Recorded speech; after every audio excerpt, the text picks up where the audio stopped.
ఈ ఆఖ్యానాన్ని ప్రహ్లాదోపాఖ్యానాన్ని ఎవరు పరమ భక్తి శ్రద్ధలతో చేతులు కైమోడ్చి ఈశ్వరుడున్నాడు అన్న పూనికతో మూర్తి యొక్క వర్ణనమును వింటున్నారో అటువంటి వారికి ఇంకా యమధర్మరాజు యొక్క దర్శనము ఉండదు.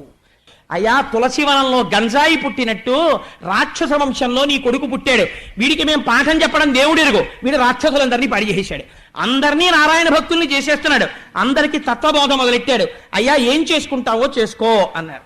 అనేసరికి ఆయన యొక్క కళ్ళల్లోంచి అగ్నిహోత్రం కురిసింది. కురిసి ఉరే ఎవరి దిక్కు చూసుకుని ఎవరి బలం చూసుకుని నీవు ఇలా ప్రవర్తిస్తున్నావు అన్నాడు. బలయుతులకు దుర్బలులకు బలమెవ్వడు నాకు నీకు బ్రహ్మాదులకు బలమెవ్వడు ప్రాణులకును బలమెవ్వండట్టి విభుడు బలమ సురేంద్ర అన్నాడు ప్రహ్లాదుడు. నాన్న బలమెవ్వరు నీకు దిక్కెవరని అడుగుతావు ఏమిటి? నీలో బలానికి కారణం ఎవరో వాడే నాలో బలానికి కారణం. బలహీనుడైన వాడిలో ఉన్న కొంచెం బలానికి కారణం ఎవరో, లోకాల్ని సంపాదించినటువంటి మహాబలవంతుల బలానికి కారణం ఎవడో వాడు నాకు దిక్కు నాన్న అన్నాడు. ఏమిరా నీకు దిక్కంటున్నావు కదా, వాడు ఎక్కడున్నాడో చెప్పగలవా అన్నాడు. ఎక్కడున్నావో చెప్పగలవా అని అడుగుతావేంటి నాన్న? ఇదో వెర్రి ప్రశ్న. ఎంత జ్ఞానంతో మాట్లాడాడో చూడండి. ఇందుగలడు అందులేడని సందేహము వలదు చక్రి సర్వోపగతుండు ఎందెందు వెదకి చూచిన అందందే కలడు దానవగ్రని వింటే. వెదకి చూచిన జ్ఞాననేత్రంతో చూస్తే దారువు కనబడదు, దంతి కనబడదు, దారువు కనబడుతుంది నాన్న. ఆభరణం కనబడదు, స్వర్ణం కనబడుతుంది, పాత్ర కనబడదు, మట్టి కనబడుతుంది. జ్ఞాననేత్రంతో చూడు, ఉన్నది నారాయణుడు ఒక్కడే ఉన్నాడు, అంతటా స్వామి ఉన్నాడు, నువ్వు చూడడానికి ప్రయత్నం చేయి అన్నాడు. అని చిత్రం ఏమిటో తెలుసా అండి? ఒక పక్క తండ్రి ఆగ్రహంతో ఉంటే అంతటా నారాయణుడు ఉన్నాడని చెప్పడానికి ఆనంద పారవస్యం వచ్చేసి ఇది భక్తి జ్ఞానముల యొక్క కూడిక. పొంగిపోతూ నాట్యం చేసేట ప్రహ్లాదుడు. మీరు కావాలంటే భాగవతం చదవండి. నాట్యం చేసేస్తూ కలడంబోది కలండు గాలి కలడు ఆకాశంబునన్ కుంభినన్ కలడు అగ్నిన్ దిశలం పగళ్ళ నిశలన్ ఖజ్జోత చంద్రోత్మలం కలడు ఓంకారమునం త్రిమూర్తుల త్రిలింగ వ్యక్తులందంతట కలండీశుండు కలండు తండ్రి వెతకంగానేలా ఇయాయడం. నాన్న ఎక్కడ లేడని అడుగు నాన్న. ఈశ్వరుడు లేని ప్రదేశం రాత్రులందు పగలందు ఆకాశమునందు పైన మధ్యలో సర్వభూతముల యందు అగ్ని యందు ఓంకారమునందు సమస్తమునంతటా నిండి నిబిడీకృతం అయ్యాడు నాన్న, ఆయన లేని ప్రదేశం లేదు అన్నాడు. అనేసరికి ఈయనకి ఎంత ఆగ్రహం వచ్చిందంటే ఇప్పుడు ఏదో ఒక చోటు చూపిస్తాడు. చూపుడు వేలు తిరుగుతోంది, ఇక్కడ ఉన్నాడా అంటాడు. అంతటా ఉన్నవాడు ఎప్పుడూ ఉన్నాడు, కానీ ఇక్కడ ఉన్నాడా అనేటప్పటికీ ఇప్పుడు ఒక మాట నిజం చెయ్యాలి, తన భక్తుడి మాట నిజం చెయ్యాలి. బయటికి వచ్చిన మరుక్షణం అవతార ప్రయోజనం నెరవేరిపోవాలి, హిరణ్యకశిపుడు నశించాలి. ఇప్పుడు ఎవరు జాగ్రత్త పడ్డారట? చెప్పినవాడు నాట్యం చేస్తున్నాడు. భక్తుడి స్థితి ఇలా ఉంటుంది. హరి సర్వాకృతులంకలండనుచు ప్రహ్లాదుండు భాషింప ఇంద్రుడు లేడు లేడనుచు దైత్యుండు తర్జింప హరి సర్వాకృతులందాల్చే అని ఆయన సమస్త స్థావర జంగమోత్కరమైన ఈ జగంబునంతటం, ఈ సమస్త స్థావర జంగమాత్మకమైనటువంటి ఈ సమస్త ప్రపంచమనందు కూడా నరసింహాకృతిని దాల్చి చంపడానికి సిద్ధమై వేలు ఎక్కడాగితే అక్కడి నుంచి బయటికి వచ్చి ఉన్నాడు ఈశ్వరుడని నిరూపించడానికి శ్రీ మహావిష్ణువు సమాయత్తమవుతున్నారు.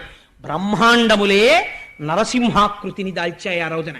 అటువంటి స్థితిలో ఇలా వేలు తిప్పి స్తంభమునందున్నాడా అని అడిగాడు. అడిగితే ప్రహ్లాదుడు అన్నాడు, అనుమానమా అన్నాడు. అయితే చూపించు అన్నాడు. నేను చూపించడం ఏమిటి, నువ్వు అడుగు వస్తాడు అన్నాడు.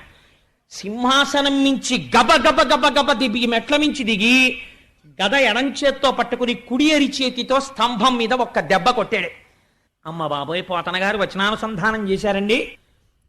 అందులోంచి ఒక భయంకరమైనటువంటి మెరుపు మెరిసింది. అది ప్రళయకాలంలో మెరిసేటటువంటి మెరుపు ఎలా ఉంటుందో అటువంటి మెరుపు వచ్చింది. ఆ మెరుపు యొక్క కాంతికి అక్కడ ఉన్న వాళ్ళందరూ కూడా స్పృహ తప్పి పడిపోయారు. ప్రళయకాలమునందు పిడుగులు పడితే ఎటువంటి చప్పుళ్ళు వస్తాయో అంత భయంకరమైన ధ్వనులు వచ్చాయి.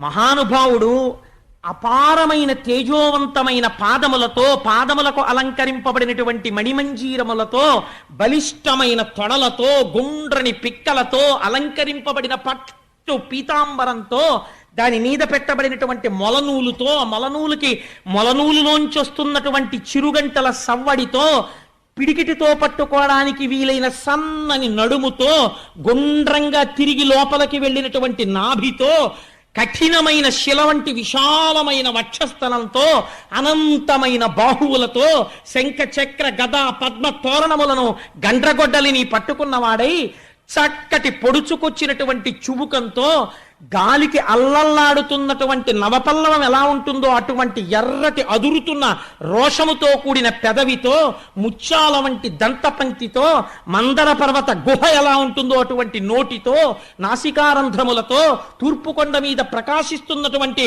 2 సూర్యుల అన్నటువంటి నేత్రములతో, విశాలమైన పాలభాగముతో, అంతటా ఆవరించిన ఎర్రటి జుట్టుతో, నవరత్న ఖచ్చితమైనటువంటి కిరీటంతో, అటు ఇటు శిరస్సుని కదుపుతుంటే ఆయన యొక్క రోమములు ఆకాశమంతటా వ్యాపించి కొడితే సిద్ధుల యొక్క విమానములు కింద పడిపోయాయి.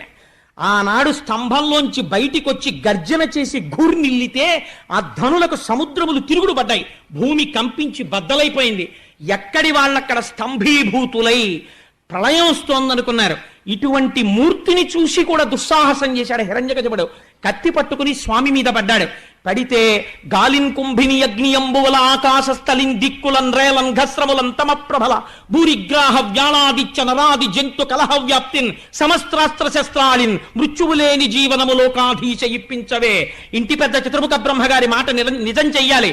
ఆ స్తంభంలోంచి బయటికొచ్చి చంద్రహాసాన్ని దూస్తున్నటువంటి హిరణ్యకశిపుణ్ణి ఆనాడు తాను ఎలా ప్రతిజ్ఞ చేశాడో అలా కలుగులోంచి బయటికొచ్చిన నాగుపాము అటుగా విడుతున్న ఎలకని ఒడిసి పట్టినట్టు తన ఎడమ చేతితో హిరణ్యకశిపుడి యొక్క తొడ పట్టుకుని గడప దగ్గరికి తీసుకెళ్లి ప్రళయకాలంలో వచ్చేటటువంటి ధ్వనిలాంటి గర్జన చేస్తూ ఆ గడప మీద కూర్చుని తన తొడల మీద పారేసి భయంకరమైనటువంటి కనుబొమలని వేయి ఇంద్రధనస్సులొక్కసారి మెరిచినట్టు ముడివేసి ఘోరమైన స్వరూపంతో ఇలా చూస్తుంటే మిరిసిపోతున్న దంస్ట్రలు, ఆ నోరు, కాలనాగు వ్రేలాడుతున్నట్టున్న నాలుక, పెద్ద పెద్ద గోళ్ళు, అటువంటి స్వామి ఇన్ని బాహువులనిత్త గోళ్ళు చూపిస్తుంటే ఆయన స్వరూపాన్ని చూసి పువ్వులోకి వెళ్ళినటువంటి కందిరీగ తుమ్మెదని చూసి అన్నీ మరిచిపోయినట్టు ఆయననే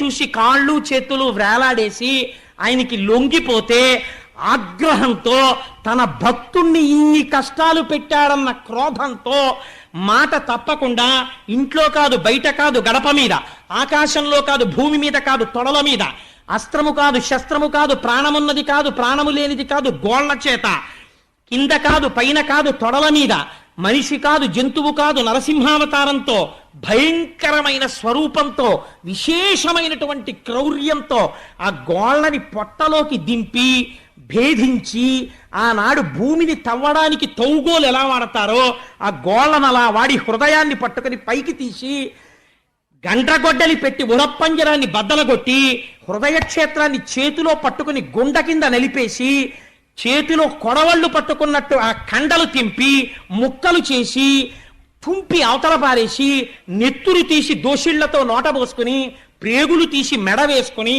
ప్రళయ గర్జన చేస్తూ నృసింహావతారం నించుంది.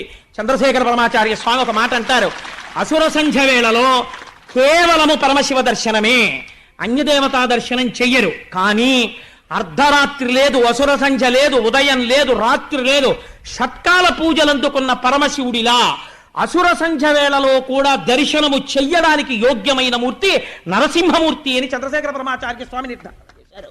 మహానుభావుడు మా శంకర భగవత్పాదుల్ని కరావలంబం అని స్తోత్రం చేస్తే ఆనాడు నరసింహావతారమే వచ్చి మా స్వామికి మా జగద్గురువుల యొక్క చేతులు రక్షించింది. అటువంటి స్వామి నరసింహావతారం అంటే ఆరోగ్యానికి రక్ష, ప్రాణములకు రక్ష. ఆయన్ని నమ్ముకున్న వాడికి లోటు లేదు. ఉగ్ర నరసింహుడని పిలిచారు.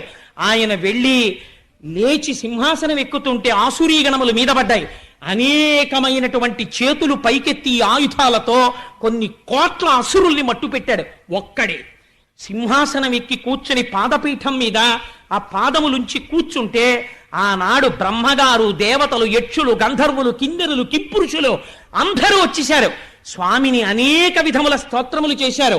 కానీ ఆయన ఘూర్నిల్లుతున్నటువంటి శబ్దానికి, ఆయన చేస్తున్నటువంటి ప్రళయ గర్జనలకు ఎవ్వరూ తట్టుకోలేక దగ్గరికి వెళ్ళలేక భయపడిపోతున్నటువంటి సమయంలో, అమ్మా నిత్యానపాయనీం నిరవద్యాం దేవదేవ దివ్య మహిషీం అని నీకు పేరు కదా తల్లి, నువ్వు మాత్రమే ఆ స్వామివారి యొక్క ఇంత భయంకరమైనటువంటి స్వరూపాన్ని, ప్రళయశాంతిని, ఆయనకి ఉపశాంతిని చెయ్యగలవు, అందుకనమ్మా నువ్వు వెళ్ళమ్మా దగ్గరికి అన్నారు. సృష్టిలో ఎన్నడూ లేని విచిత్రం జరిగిందండి. ఆవిడంది, ప్రళయార్క బింబంబు పగిదినున్నదిగా నిన్నెమ్మోము పూర్ణేందు నిభము కాదు, శిఖి శిఖా సంఘంపు చిలువు సూపెడుక నిచుట్కి ప్రసాద భాసురము కాదు, వీర రౌద్రాద్ధౌతావేశమొప్పెడు కాని భూరి కృపారస స్ఫూర్తి కాదు, భయత దంస్ట్రాకుర ప్రభలు గప్పెడు కాని దరహాసితాంబుజాతంబు కాదు, కఠిన కర నారసింహ విగ్రహము కాని కామినీజన సులభ విగ్రహము కాదు, విన్నదియు కాదు తొల్లినే విష్ణు వలన కన్నదియు కాదు భీషణాకారమగుచు. ఇదేదో ప్రళయకారంలో ప్రకాశించే సూర్యబింబంలా ఉంది, కానీ నేను సేవించే స్వామివారి ముఖమండలంలా లేదు. మా స్వామి ఎప్పుడూ ఇలా నవ్వుతూ ఉండేటటువంటి దయారసంతో కూడిన ముఖం కాదు. ఆయన ముఖం చూస్తేనే నాకు భయం వేస్తోంది. అసలు ఆ శరీరం ఏమిటి? మృగం కాదు, నరుడు కాదు. ఆ నరసింహావతారం, ఆ రక్తం, ఆ మెడలో ఆ ప్రేగులు, ఆయన దర్శనం చేసేటప్పటికే భయం వేస్తోంది. ఇది భార్య దగ్గరికి వెళ్ళడానికి సాహసించేటటువంటి మూర్తి కాదు అందావిడ. అంటే బ్రహ్మాదులందరూ స్తోత్రం చేశారు. ఆయన చేసేటటువంటి గర్జన లాగలేదు ఆ రోజు. ఎవరు వెళ్ళి స్తోత్రం చెయ్యాలన్నారు? అప్పుడు చతుర్ముఖ బ్రహ్మగారు ప్రహ్లాదుణ్ణి పిలిచి, ఆయన భక్తపరాధీనుడయా నరసింహుడు, నువ్వు వెళ్ళు అన్నారు. అంటే మహానుభావుడు ప్రహ్లాదుడు వెళ్ళి స్వామి పాదాల దగ్గర చాలా తేలికగా సాష్టాంగం పడిపోయాడు. ఇంత ధ్వని చేస్తున్నవాడు, పిడుగులు కురిసేటట్టుగా పలుకుతున్నవాడు ప్రశాంత పడిపోయి పెద్ద చిరునవ్వు నవ్వి ఆయుష్మాన్ భవ అని ఆశీర్వదించి తల మీద చెయ్యేసి 2 చేతులతో పట్టుకుని తీసుకొచ్చి తన తొడ మీద కూర్చోపెట్టుకున్నాడు. ఏమి అదృష్టం పొందాడండి ప్రహ్లాదుడు నిజంగా.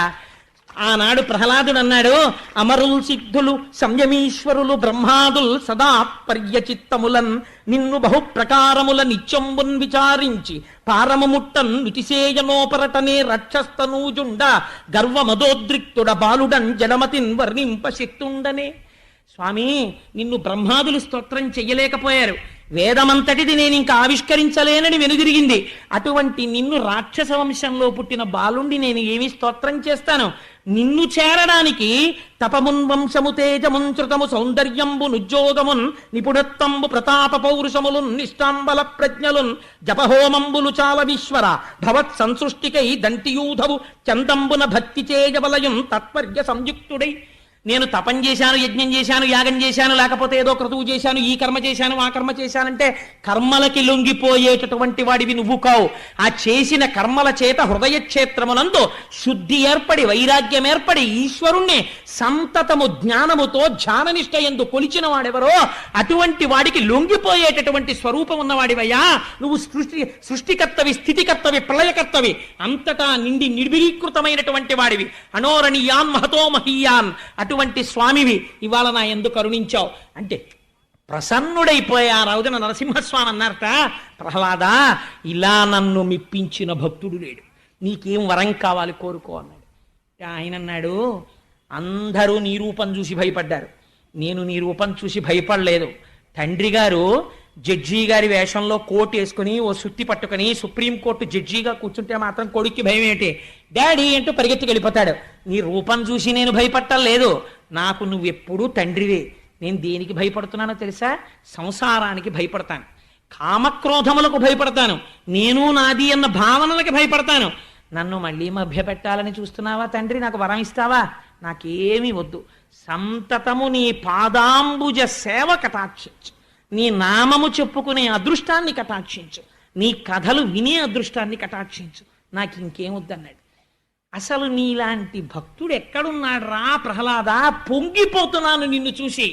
నువ్వు ఏదో ఒకటి అడగకపోతే నేను ఇంత ప్రయత్నం చేసినందుకు నాకు తృప్తి ఉండదు, నా తృప్తి కోసం ఏదో ఒకటి అడగరా అన్నారు. ఈశ్వరుడు వేడుకున్నాడండి ప్రహ్లాదుణ్ణి. ఆయన అన్నాడు, ఎంత కాదన్నా నా తండ్రి అజ్ఞాని, తెలియదు, ఎదురుగుండా నువ్వే వచ్చి నిలబడి నీ పరమ పవిత్రమైన తొడల మీద వేసుకుని నీ ముఖారవిందాన్ని అంత దగ్గరగా చూపించావు. అప్పుడైనా ఇలా అనుంటే నా తండ్రి బతికిపోయి ఉండేవాడు.